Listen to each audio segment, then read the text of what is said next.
Hello everyone, my name is Eve and this is your astrology forecast for the month of November 2022 for Aquarius rising people. There is a lot going on in your angular houses, Aquarius. You have Saturn transiting in your first house, and that's been going on since 2020. And Saturn will remain in your first house until March 2023. And some of you will like the wisdom and structure of Saturn, but for some of you this could be very harsh and rigid period, when you feel more isolated than ever. Limitations will be felt. That feeling of getting colder and mature is not pleasant. Your first house represents your physical body, and Saturn is our bones and teeth. So this could be a source of problems.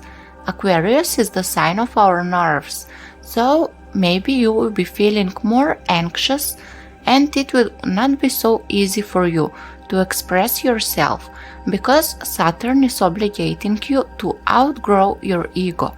And whenever Saturn is transiting our first house, we become more humble, the listener type.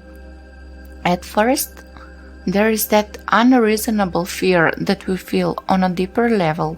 What if we are not able to please our master of our physical reality? What if we won't be able to build that material structure in our life? And that can be anything that we hold as a value, becoming a parent, becoming successful, etc. Saturn is an ambition waiting to be materialized, and usually with Saturn, that is a slow process. It requires time and dedication, and this energy of Saturn in your first house is connecting excellent with Mars, which just went retrograde in Gemini on the 30th of October in your fifth house.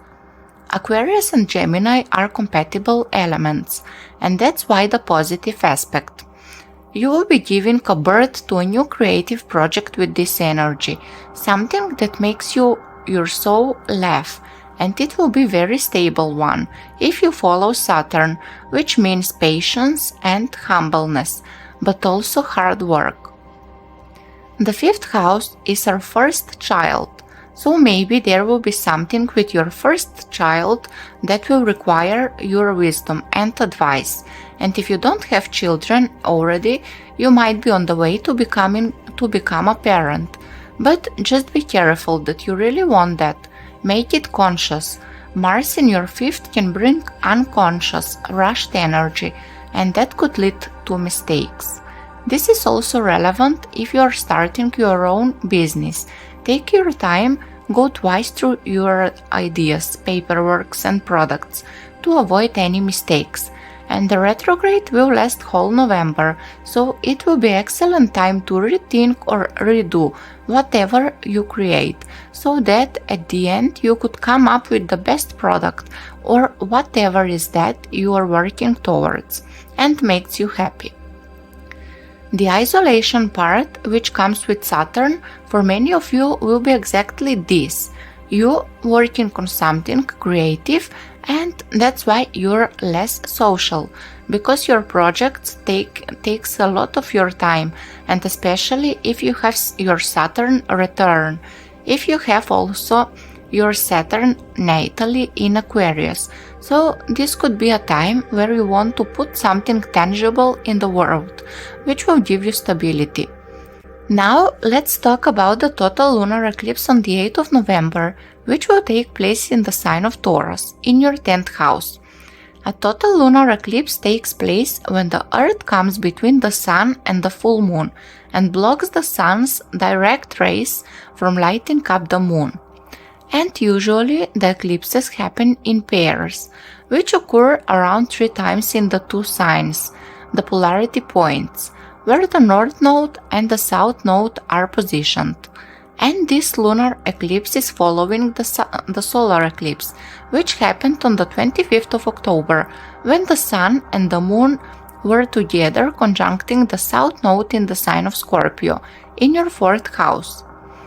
The 4th house and the 10th house belong to the cardinal signs of Cancer and Capricorn, and the cardinal signs are positioned in the angular houses. That means that they are the most powerful points of our astrological wheel. They are the starters of each season, and for you having fixed signs there, Scorpio and Taurus, means whatever you start is meant to last. And in this case, this is about your home, life, and your career. So this year is very big for you, having the eclipses in those key houses, and Saturn in your first another key house. So many things happen for you which are physical in their nature. Whatever change happens now, this year, will impact your life for years to come. And because Aquarius is a collective sign, you will be a leader also for the society. You will be sharing these insights on a collective plane. Many of you are deciding to step up and change something in the society, which is not operating anymore. And on an individual level, you will be constantly asking yourself, should I share this with the world or should I keep it for myself? That is the polarity of the 4th and 10th house. But with these eclipses, you will be operating more towards the sharing it part, because on the 8th, the lunar eclipse will be with Uranus and the North Node, which is where your destiny is leading you this year, and something is culminating there. It is being energized, the light bulb is lighted, and there is no going back. Uranus, the innovator, the eccentric in you, is not hiding anymore. And with the solar eclipse in your 4th house, you saw exactly what needs to go in order for the newness to take place. Maybe that was something toxic, which was keeping you back, a feeling, a relationship, or maybe just a location. Now you're changing that, but timing will be crucial here, because Saturn is squaring this energy, so be aware of that. You would not want to miss the opportunity. And Mars is positively aspecting the eclipse, so it could be just that you are deciding to dedicate on your hobbies as a personal business, and this can be a shock to your boss and your closest ones, because they didn't expect all of a sudden for you to make a decision like that. And Mars is squaring Neptune in your 2nd house. There can be definitely some expenditures due to children or due to developing your personal business, which you might have in mind.